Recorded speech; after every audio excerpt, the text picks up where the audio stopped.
Dewa Obat Terkuat, Bab 581.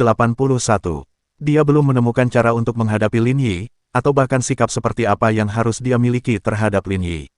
Tidak ada kebencian yang nyata di antara mereka, namun nyatanya kedua belah pihak sudah lama berada di kubu yang sama. Berdiri di sisi yang berlawanan, terkadang tidak ada pilihan lain. Tidak hanya Du Chunyi, tapi juga Ouyang Yi melihat Lin Yi dan Xiao Hei berjalan masuk lebih awal. Wajahnya tanpa ekspresi, seolah dia tidak peduli sama sekali. Dia meliriknya, lalu menoleh dan tidak melihat lagi. Hal ini berlaku baik untuk keluarga Cheng maupun keluarga resmi. Tidak ada sapaan, bahkan tidak ada yang menyapa. Dalam kompetisi pencak silat ini, semua orang adalah lawan, bahkan mungkin musuh, jadi tidak ada yang perlu disapa. Tidak perlu ada kesopanan di sini, sama sekali tidak ada artinya. Ayo, kita pergi ke sana. Lin Yi juga hanya melihat sekilas posisi beberapa rumah tanpa berkata apa-apa, apalagi pergi ke sana. Dia dan Xiao Hei tiba di kamp mereka sendiri dan duduk, diam-diam menunggu dimulainya turnamen seni bela diri. Terlihat banyak orang yang datang dari setiap keluarga. Selain pejuang yang dipilih dengan cermat, banyak juga orangnya. Meski hanya untuk membangun momentum, dibutuhkan lebih banyak orang. Lingkungan telah diperiksa dan penjaganya ketat. Kecil kemungkinan terjadi apa-apa di sini. Xiao Hei membenarkan berita itu dan berbisik di telinga Lin Yi. Menurut dugaan Lin Yi, mereka tidak berani mengambil tindakan di sini. Begitu tentara di luar mengambil tindakan, bahkan kepala keluarga kaya pun tidak akan bisa pergi. Mereka dapat dengan mudah dihancurkan di depan ribuan pasukan. Lin Yi mengangguk, berapa lama lagi itu akan dimulai? Segera, Xiao Hei melihat ke arah waktu, tidak banyak waktu tersisa. Dia berbalik dan melihat ke atas. Beberapa prajurit elit yang dipilih oleh beberapa kompi sudah tidak asing lagi baginya. Dalam suatu sistem, dia masih tahu bahwa hanya mereka yang ada di antara sejuta. Terkadang dia akan sangat kesal. Tangan dari keluarga-keluarga kaya raya itu menjangkau tim. Jika mereka tidak diputus tepat waktu, tidak ada yang tahu masalah apa yang akan muncul di masa depan. Pantas saja Lin Yi ingin kembali ke utara dan bahkan menghabiskan banyak tenaga untuk menyelesaikan masalah ini. Saudaraku, asal-usul orang-orang itu tidaklah sederhana. Xiao Hei merendahkan suaranya dan melihat ke arah para prajurit yang dibawa oleh beberapa keluarga kaya raya di seberang jalan, wajahnya sedikit serius. Beberapa dari mereka, di awalnya ingin mendukungnya untuk berpartisipasi dalam kompetisi seni bela diri, tetapi dia tidak menyangka bahwa beberapa keluarga kaya raya lainnya akan sampai di sana terlebih dahulu. Seseorang yang termasuk dalam sistemnya sendiri sebenarnya membantu orang lain berkompetisi dalam kompetisi seni bela diri. Apakah ini bagus? Yah, ada beberapa saat. Mata Xiao Hei tertuju pada salah satu anggota keluarga Cheng. Anak laki-laki itu adalah juara kompetisi keterampilan individu tentara. Dia sangat kuat dan prospeknya bagus. Dia bahkan memiliki kesempatan untuk bergabung.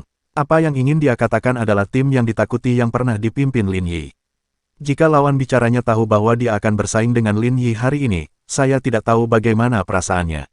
Lin Yi tersenyum. Bukankah bagus jika memiliki lebih banyak orang baik di tim? Itu hal yang bagus, tapi sekarang aku duduk di seberangnya, aku merasa tidak nyaman. Tentu saja Xiao Hei tahu bahwa banyak dari orang-orang ini tidak dapat menahan diri. Pada level ini, mereka tidak dapat memutuskan banyak hal. Dunia ini tidak sesederhana itu, terutama dalam perebutan kekuasaan. Bahkan prajurit yang kuat pun hanya dapat digunakan sebagai alat bagi orang lain ketika mereka tidak memiliki status yang memadai. Lin Yi mengetahui hal ini, dan Xiao Hei juga mengetahuinya, tapi dari segi mentalitas, Xiao Hei tidak sekuat Lin Yi dan bisa melihat semuanya. Keduanya dari keluarga Du juga memiliki prospek bagus, cukup kuat. Xiao Hei sedikit marah setelah mengatakan ini. Hanya karena bibit elit ini direnggut oleh beberapa keluarga kaya raya lainnya, hal itu menempatkannya di bawah tekanan besar. Bagaimana dia bisa hanya memilih dari anak buahnya sendiri dibandingkan dengan seluruh pasukan mereka? Dia bahkan pernah memutuskan bahwa dia pasti akan kalah lagi kali ini, tetapi tanpa diduga, Liu Feifan memberinya banyak harapan. Memikirkan hal ini, Xiao Hei menoleh untuk melihat Lin Yi. Saudaraku, katamu luar biasa, bisakah kamu melawan tuan-tuan ini? Dalam hal dasar-dasar dan pelatihan, Liu Feifei tidak ada bandingannya dengan orang-orang ini. Dalam hal waktu pelatihan, bahkan jika Liu Feifei tidak makan, minum atau tidur tahun ini, dan berlatih seperti orang gila, dia tetap tidak dapat mengejar ketertinggalannya. Apa yang orang lain dapat lakukan dalam beberapa tahun. Tapi Xiao Hei selalu merasakan perasaan aneh. Ada sesuatu dalam diri Liu Feifan yang tidak dimiliki orang lain. Tapi dia tidak tahu, kita lihat saja nanti. Lin Yi tidak banyak bicara. Dia menoleh dan melirik Liu Feifei, yang duduk di belakangnya. Pada saat ini, Liu Feifei sedang duduk di sana dengan sangat tenang, tanpa ekspresi di wajahnya, begitu tenang sehingga dia benar-benar berbeda dari sebelumnya. Tidak mudah melakukan hal ini dalam keadaan dan tekanan seperti itu. Bagaimanapun, ini bukanlah turnamen seni bela diri biasa. Bahkan sebelum dia mengirim Liu Feifan ke Xiao Hei, dia tidak memberitahu Liu Feifan apa yang dia lakukan. Tapi sekarang, dia harusnya mengerti. Dia punya sesuatu untuk dibuktikan, jadi dia akan menang. Lin Yi berkata dengan tenang, "Oke, ini bukanlah hal yang harus kita pedulikan. Xiao Hei, yang perlu kita perhatikan ada di sisi lain." Keduanya melihat keempat kubu lawan secara bersamaan. Keluarga Cheng, keluarga Du, serta keluarga Guan dan keluarga O. Musuh yang bisa ditentukan saat ini adalah keluarga O. Pada saat ini, Ouyang Yi juga mendongak, dan matanya bertemu dengan mata Lin Yi. Ouyang Yi menyeringai tak terlihat di sudut mulutnya, dan mengangguk sedikit, seolah ingin menyapa Lin Yi. Lin Yi tidak mengatakan apa-apa, tidak memberikan tanggapan apapun, dan menoleh tanpa khawatir sama sekali. "Tuan," orang itu sepertinya tidak menganggap serius apapun. Orang-orang di sekitar Ouyang Yi berkata dengan nada dingin, bukankah dia masih berpikir bahwa dia masih dalam posisi tinggi dan dia masih menjadi legenda? "Huff, sebelum dia mati, aku harus melihat seperti apa ekspresinya." Ouyang Yi melambaikan tangannya, kata-kata yang tulus. "Jangan bicara omong kosong pada kesempatan ini. Ini bukan wilayah kami." Dia memandang Lin Yi, dan suasana hatinya juga sedikit rumit. Hingga saat ini, dia tidak percaya bahwa Lin Yi adalah anak yatim piatu dari keluarga Lin saat itu. "Yi, ayo kita lanjutkan sampai akhir. Apakah semuanya sudah diatur?" "Jangan khawatir, Tuan, dia pasti tidak akan bisa melarikan diri kali ini." Ouyang Yi mengangguk dan berhenti mempedulikan hal ini. Yang harus dia pedulikan sekarang adalah rakyatnya sendiri. Dia harus menjadi juara pertama dalam kompetisi pencak silat ini. Fokus Ouyang Yi beralih dari Lin Yi saat ini dan melirik ketiga keluarga kaya lainnya. Baginya, mereka jauh lebih sulit dihadapi daripada Lin Yi. Akankah rubah-rubah tua ini membiarkan kesempatan ini berlalu begitu saja? Saat itu, empat keluarga kaya raya semuanya mendapat banyak hal dari keluarga Lin yang bangkrut. Bahkan keluarga resmi pun menginginkan sedikit. Sekarang Lin Yi kembali, dia mungkin ingin kembali. Tapi siapa yang mau mengembalikannya? Bab 582. Karena tidak ada yang mau mengembalikannya, Lin Yi hanya bisa berhenti bicara dan tidak punya kesempatan untuk mengambilnya kembali. Selain membunuh Lin Yi, apakah ada pilihan lain? Belum lagi, guru di belakang Lin Yi, Tuan Qi, telah lama mengincar keluarga kaya raya seperti mereka. Kali ini, meminta Lin Yi untuk kembali ke utara mungkin adalah maksud orang tua itu. Tidak ada orang yang bodoh, jadi bagaimana mungkin mereka tidak mengetahui hal ini? Jika ini masalahnya, maka selama Lin Yi meninggal, itu akan bisa berhenti untuk sementara waktu. Selain Lin Yi, mereka tidak bisa memikirkan orang lain yang bisa diminta oleh lelaki tua itu untuk membantunya melakukan hal seperti itu. Jenderal Naga Xiao Hei, mereka benar-benar tidak menyukainya, jadi tidak peduli dari sudut mana Anda melihatnya, setelah Lin Yi mengungkapkan identitasnya, mereka hanya punya satu pilihan. Sekalipun Anda bukan musuh, Anda harus menjadi musuh, baik itu permusuhan pribadi atau bukan. Dong dong dong, genderang perang ditabuh. Ini akan segera dimulai. Ekspresi Xiao Hei serius. Sudah hampir waktunya dan semua orang telah tiba. Kompetisi seni bela diri akan segera dimulai. Lin Yi tidak mengatakan apa-apa, dan tidak ada reaksi di wajahnya. Dia sangat akrab dengan turnamen seni bela diri dan menganggapnya enteng. Bagaimanapun, sorotan sebenarnya bukanlah pada turnamen seni bela diri ini. Luar biasa, Lin Yi berteriak, dan Liu Feifan segera berdiri dan berjalan ke arah Lin Yi. "Saudara Lin, apakah peraturannya jelas, jernih? Ingat apa yang kamu katakan sebelumnya, jangan mengecewakan kakekmu, dan jangan mengecewakan ayahmu." Berbicara tentang ayahnya, Liu Feifan mengerucutkan bibirnya dan mengangguk penuh semangat. Dia ingin membuktikan dirinya, membuktikan bahwa keluarga Liu memiliki pria seperti dia, dan bersamanya di masa depan, mereka dapat menangani apapun. "Saya tidak akan kalah," Liu Feifan berkata dengan tegas. Lin Yi memandangnya, "Aku percaya padamu. Segera, namamu akan menyebar dan sampai ke telinga ayahmu, dan dia akan tahu betapa hebatnya kamu." Ya, setelah mengatakan itu, Liu Feifan turun untuk melakukan persiapan. Pembawa acara sudah mulai meramaikan suasana. Dalam kesempatan seperti ini, tidak perlu memeriahkan suasana, melihat begitu banyak master tampil bersama sudah cukup menginspirasi banyak orang. Saya tidak tahu berapa banyak orang yang ingin mendapat kesempatan untuk berdiri di panggung itu dan menjadi sorotan.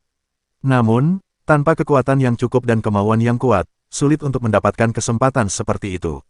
Apa artinya menjadi satu di antara sejuta?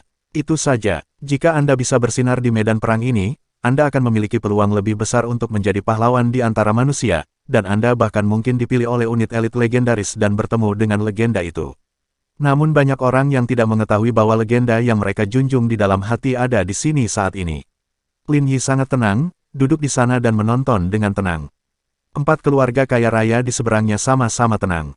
Tidak ada yang berkomunikasi. Bahkan 4 keluarga kaya raya awalnya harus bertukar kata, tetapi hari ini, tidak ada komunikasi, yang sepertinya agak aneh. Turnamen telah resmi dimulai. Dengan suara gemuruh, suasana tiba-tiba menjadi tinggi. Di ring besar, prajurit dari setiap keluarga muncul, 5 dari setiap keluarga, dan semuanya memasuki ring untuk bertarung dalam jarak dekat. Hingga akhirnya, orang terakhir yang tak terkalahkan adalah kemenangan akhir. Persaingan seperti ini kejam dan kejam. Ada persyaratan yang sangat tinggi untuk kemampuan individu dan kemampuan tim. Liu Feifan dan 4 orang lainnya datang ke lapangan, dan tiba-tiba merasa ada yang tidak beres. 4 keluarga lainnya sebenarnya berdiri bersama, dan 20 orang mengepung Liu Feifan dan mereka berlima. Apa maksudnya? Di bawah ring, wajah Xiao Hei berubah drastis dan dia tidak bisa menahan diri untuk tidak berdiri. Kalian memainkan trik ini. Apa kalian masih tidak tahu malu?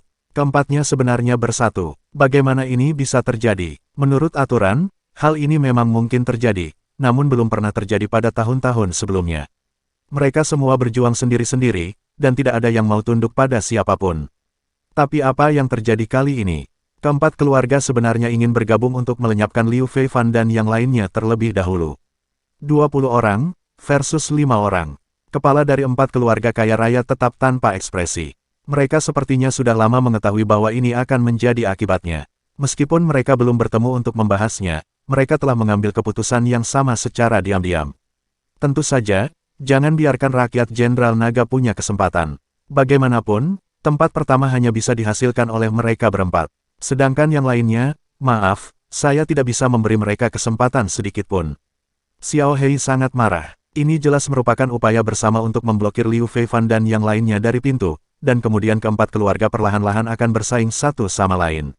Tidak peduli siapa yang memenangkan tempat pertama, itu pada akhirnya akan menjadi pertarungan antara 4 keluarga kaya raya dan tidak ada hubungannya dengan dia. Xiao Hei ingin memprotes, tapi Lin Yi menggelengkan kepalanya. Sesuai aturan, tidak ada gunanya. Dia melihat ke-20 orang yang mengepung Liu Feifan dan yang lainnya di atas ring, mereka ingin mengurung, tapi saya pikir mereka kalah. Xiao Hei mengertakkan gigi, bagaimana 5 orang bisa bersaing dengan 20 orang. Mereka masih elit, betapa tercela. Dia sangat marah sampai dia mengertakkan gigi, tapi tidak ada yang bisa dia lakukan. Tidak ada aturan yang tidak mengizinkan penggabungan kekuatan. Bagaimanapun, semua orang dulu bertarung sendiri-sendiri dan tidak akan pernah bergabung bahkan demi muka. Tapi hari ini, keempat keluarga bergabung untuk menghadapi Liu Feifan dan 5 lainnya. Sepertinya saya benar-benar tidak ingin memberi kesempatan pada diri saya sendiri. Xiao Hei sangat marah dan tidak berdaya. Jangan khawatir, hasilnya belum keluar. Tapi Lin Yi tetap tenang, tidak terlihat marah, melainkan menantikannya. Tiba-tiba, matanya berbinar. Anak ini sangat pintar. Mendengar ini, Xiao Hei mendongak dan melihat Liu Feifan dan 5 orang lainnya segera membentuk formasi yang terlihat seperti formasi segitiga. Apa ini? Dia sedikit terkejut. Saya tidak pernah mengajari mereka melatih ini. Matanya berubah dan dia menoleh ke arah Lin Yi. Saudaraku, apakah kamu mengajariku ini? Diajarkan oleh Liu Feifan. Sepertinya dia mengajarkannya sendiri, tapi dia mengajari Xiao Dao dan yang lainnya untuk meningkatkan efektivitas tempur mereka. Bagaimanapun juga, fondasi mereka lemah, tetapi jika mereka bisa bersatu, menggunakan teknik formasi pertempuran, belajar dari kekuatan satu sama lain, dan memberikan permainan penuh pada kekuatan masing-masing, mereka dapat meningkatkan kekuatan keseluruhan dengan selisih yang besar. Sulit untuk meningkatkan kemampuan seorang prajurit dalam waktu singkat, tetapi kekuatan sebuah tim tidak boleh dianggap remeh. Xiao Hei menjadi sedikit bersemangat. Sebelum dia bisa berbicara, pertarungan di atas ring akan segera pecah. Mungkin karena mereka melihat Liu Feifan dan yang lainnya tidak menunjukkan rasa takut atau gugup di mata mereka, melainkan merespons, yang membuat 20 orang lainnya merasa terhina. Mungkinkah 20 elit tidak sebaik 5 di antaranya? Mustahil. Siapa yang mau mengakuinya? Ledakan, ledakan, ledakan. Pertarungan dimulai seketika. 20 orang, tanpa ragu-ragu, bergegas menuju Liu Feifan dan yang lainnya pada saat yang sama. Tugas pertama mereka adalah melenyapkan kelima orang ini terlebih dahulu, dan kemudian pertempuran di antara mereka dimulai. Mata Liu Feifan terbuka dan tertutup. Ketika dia melihat seseorang datang, dia segera meraung, ubah formasi. Bersambung,